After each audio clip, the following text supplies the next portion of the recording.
मित्रांनो, हिंगोली जिल्ह्यातील रिक्त असलेल्या आपले सरकार सेवा केंद्राच्या संदर्भातील एक महत्त्वाचं अपडेट आहे।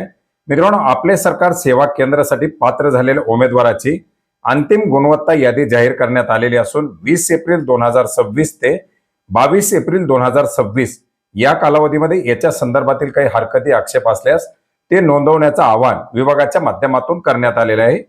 मित्रांनो, हिंगोली जिल्ह्यामध्ये एकूण रिक्त असलेल्या हिंगोली शहरातील 7 आणि इतर सर्व तालुक्यामधील मिळून 423 या एकूण 430 जागांकरता अर्ज मागवण्यात आलेले होते।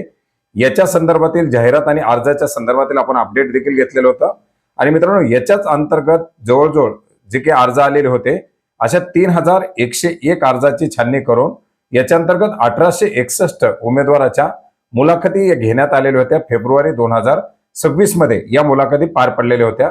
याच्यानंतर 9 मार्च 2026 रोजी अंतिम यादी देखील प्रकाशित करण्यात आलेली होती।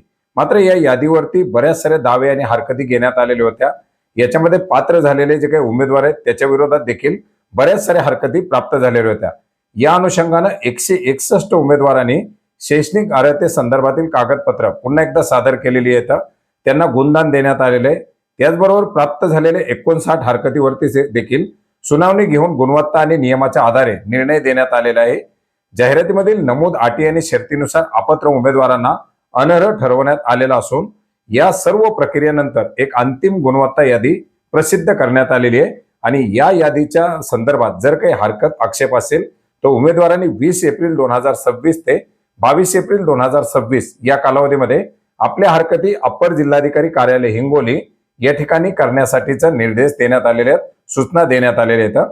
मित्रांनो, या संदर्भात लावण्यात आलेल्या जे काही अंतिम याद्या आहेत या अंतिम याद्या hingoli.nic.in या संकेतस्थळावरती प्रकाशित करण्यात आलेल्या आहेत।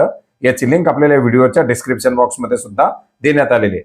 ही यादी डाउनलोड करून पाहू शकता। याच्यामध्ये जर आपल्याला काही हरकत सूचना असतील तर त्या संदर्भातील हरकती आपण नोंदवू शकता। धन्यवाद।